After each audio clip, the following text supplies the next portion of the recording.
मित्रांनो, मी तुम्हाला आज मुगाचा पोळा बनवून दाखवणार आहे. हे बघा, मी भिजवलेले मूग घेतलेले आहेत.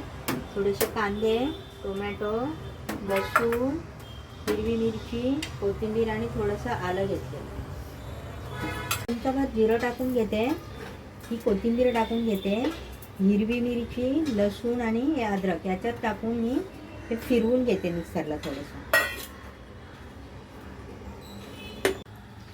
हे मिक्सरला बारीक फिरवून घेतलेलं आहे बघा मी मस्त. आता मी ह्याच्यामध्ये थोडेसे कापलेले कांदे टाकते.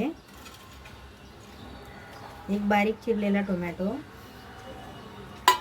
ते चोळून, चमचाभर हळद, धने पावडर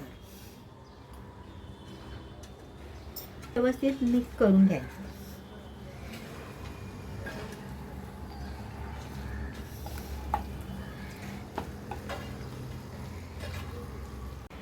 तर चवीनुसार मीठ टाकायचं. मीठ टाकून व्यवस्थित फेटून घ्यायचं ह्याला. हे थोडं थोडं करून तेलावर टाकून घ्यायचं तव्यावर.